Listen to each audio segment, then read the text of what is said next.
뉴스브리핑 제작에 도움 주신 분들입니다.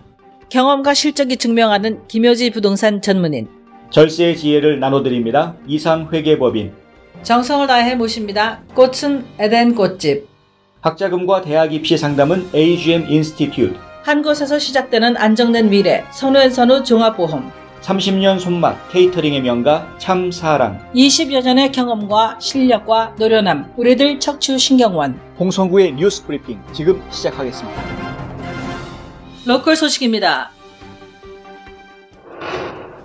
최근 암트랙이 음악도시 내시빌에서 아틀란타까지 새로운 노선을 제안해 관심을 모으고 있다고 ABC 방송이 어제 보도했습니다. 제안된 철도 노선에는 머프리스보로, 툴라호마, 차타누가, 그리고 조지아주의 몇몇 정차역이 포함되는데요. 테네시주 상하원 의원들은 어제 암트랙의 제안을 논의한 것으로 알려졌고, 교통안전위원회에서는 비용과 기반시설을 조사할 예정이라고 합니다. 암트랙은 각 방향으로 2대의 열차를 운행하길 원하고 있는데요. 내시빌에서 애틀란타까지 6시간이 걸릴 것이라고 합니다. 현재 내시빌에는 열차가 없습니다. 내시빌이 철도망에 포함된다면 지역사회 경제권이 팽창하는 데 큰 밑거름이 될 것으로 기대하고 있습니다. 국립기상청은 오늘 아침 눈이 올 것으로 예상되는 북부 조지아 지역 10개 카운티에 겨울철 기상주의보를 발령했습니다. 오늘 새벽 5시를기에 발령된 이 주의보는 내일 오전까지 계속되는데요. 최고 2인치가량의 눈이 내릴 것으로 기상청은 내다봤습니다. 이로 인해 레이번, 럼킨, 화이트, 해버샘 카운티의 학교에는 휴교령이 내려졌습니다. 메트로 애틀란타 일대에는 어제부터 비가 내리고 있는데요. 오늘은 더 많은 비가 내릴 것으로 보입니다. 특히 일부 지역에서는 오늘 새벽 이 비가 눈비로 바뀌는 곳도 있을 것으로 알려져 주의가 요구됩니다. 올해 2월은 예년보다 비가 많이 오는 편인데요. WSB-TV는 이번 주에만 2인치에서 3인치의 비가 더 내릴 것이라고 예보했습니다. 특별히 안전운전에 주의하시기 바랍니다. 코로나19가 전 세계를 공포에 떨게 하고 있지만 정작 미국에서는 그보다 독감 인플루엔자야말로 눈앞에 닥쳐있는 가장 큰 위협인 것으로 나타났습니다. 질병통제예방센터 CDC에 따르면 지난해 10월 29일 이후 미국 전역에서 2,600만 명이 독감에 걸렸고 25만 명이 병원에 입원했는데요. 그중 무려 1만 4천 명이 목숨을 잃었습니다. 지난 10년 새 독감으로 인한 사망자로는 가장 많은 숫자입니다. 전문가들은 이렇게 문제가 심각한데도 사람들은 정작 독감을 과소평가하고 있다고 지적하고 있습니다. 독감은 면역력이 약해진 경우 2차 감염이 발생하면서 치명적으로 바뀌는데요. 전문가들은 예방접종을 맞으라고 당부하고 있습니다. 지구촌 소식입니다. 미국 질병통제예방센터가 코로나19 사망자가 나온 일본과 홍콩에 여행주의보를 내렸습니다. 코로나19와 관련해 CDC가 여행 경보를 내린 것은 중국 본토의 3단계를 발령한 이후 처음입니다. CDC는 코로나19에 따른 호흡기 질환이 일본과 홍콩에서 지역사회 확산으로 확대됐다며 지역사회 확산은 감염 경로를 구체적으로 확인하기 힘들다고 설명했습니다. 다만 현재로서는 일본과 홍콩 여행의 취소나 연기가 필요한 단계가 아니라며 불필요한 여행을 자제하고 이 지역을 여행하는 국민들은 감염자와의 접촉을 피하고 손 씻기 등 개인 위생에 주의해야 한다고 당부했습니다. 캐나다 퀘벡주 몬트리올 인근 고속도로에서 차량 200여 대가 충돌하는 사고가 일어나 2명이 사망하고 90여 명이 부상했다고 CBC 방송 등이 어제 보도했습니다. 사고는 19일 낮 12시 30분께 몬트리올 남쪽 라프레리시의 15번 고속도로 일대에서 급속한 눈폭풍이 몰아닥쳐 앞이 잘 보이지 않게 되면서 발생한 것이라고 하는데요. 부상자들 가운데 30명은 중상인 것으로 알려졌습니다. 승용차와 트럭, 스쿨버스 등이 뒤엉킨 충돌 현장은 1km까지 이어졌습니다. 100여 대의 차량이 손상된 것으로 추정되고 있습니다. 도나세르 시장은 이곳 도로변에 돌풍이 일어 눈보라가 덮치는 일이 자주 있다며 도로 구조 개선 작업이 시급하다고 말했습니다.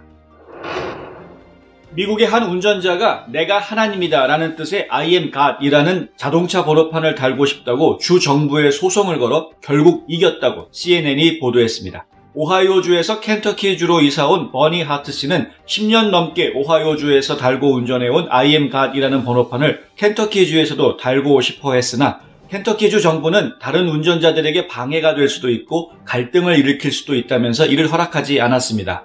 평소 무신론자였던 하트 씨는 지난 2016년 11월 켄터키 주 정부를 상대로 수정헌법 위반이라며 소송을 제기했는데요. 켄터키 주 법원은 작년 11월에 하트 씨의 손을 들어줬고, 최근 연방법원도 켄터키 주 정부에게 15만 715달러와 소송 비용 491달러를 하트 씨에게 지불하라고 명령했습니다. I am God 번호판 덕분에 돈벼락을 맞게 된 셈입니다. 한국 소식입니다. 한국에서도 처음으로 코로나19 확진자가 사망했습니다. 20일 중앙방역대책본부는 경북 청도 대남병원에서 63세 남성 1명이 사망했다고 밝혔습니다. 이 확진자는 20년 넘게 이 병원에 입원해 있다가 지난 19일 새벽 폐렴 증세로 사망했는데요. 코로나19 감염은 사망 후 검체를 채취해 진행한 검사에서 확인됐습니다.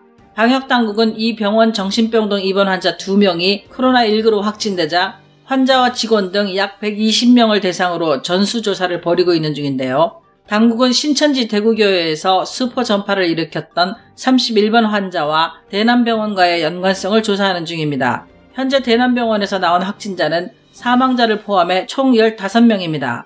당국은 또한 대남병원과 집단 감염이 벌어진 신천지 대구교회와의 연관성도 추적 중인데요. 신천지 교회에서는 현재까지 총 43명의 확진자가 나왔습니다. 현재까지 한국에서 코로나19 확진 판정을 받은 환자는 104명으로 늘어났습니다. 확진자 중 16명은 퇴원했고 사망 1명을 제외한 87명은 격리병상에서 치료를 받고 있습니다. 최근 이틀 사이 한국에서 코로나19 확진자가 급증하게 된 주 원인으로 지목받고 있는 31번 환자가 진단을 거부했던 사실이 알려져 사회적인 공분을 사고 있는데요. 국회 보건복지위원회는 20일 오전 이른바 코로나 3법으로 불리는 감염병 예방법, 의료법, 검역법 개정안을 통과시켰습니다. 곧 본회의에 상정될 예정인데요. 31번 환자처럼 감염이 의심되는 환자가 진단을 거부할 경우 이에 부과할 수 있는 벌칙을 벌금에서 징역형으로 강화하는 내용입니다. 또한 역학조사를 거부하거나 거짓으로 진술하는 등 이를 방해하는 개인이나 조직을 처벌할 수 있는 법적 근거를 마련한 것입니다. 앞서 31번 환자는 의료진의 진단 권유를 거부하고 신천지 교회 집회에 참석했고, 신천지는 상황별 대처 방안을 공지하며 조직적으로 은폐를 시도한 것으로 알려졌습니다. 대구시 교육청은 대구의 모든 유치원과 초중고등학교에 대해 개학을 3월 9일로 일주일 연기한다고 밝혔습니다. 코로나19 때문에 개학이 연기되는 것은 전국에서 이번이 처음입니다. 신천지 대구교회에서 스포 전파가 있었다는 소식이 알려지자마자 위생 마스크가 동일하는가 하면 일부 회사들은 대구 출장 근무자들에게 출근하지 말라고 통보하는 등 사회적인 불안감이 확산되고 있는데요. 특히 대구 지역에서 감염 경로가 불분명한 환자가 12명이나 나온 상황이어서 집단 행사를 제한하거나 개학을 연기하는 등 바이러스 전파 속도와 규모를 떨어뜨리기 위한 노력이 필요하다는 지적도 나왔습니다. 문재인 대통령은 권영진 대구시장과 통화하고 코로나19 사태와 관련해 정부의 모든 지원을 아끼지 않겠다고 말했습니다. 2020년 2월 20일 홍성구의 뉴스 브리핑은 여기까지입니다. 시청해주셔서 감사합니다.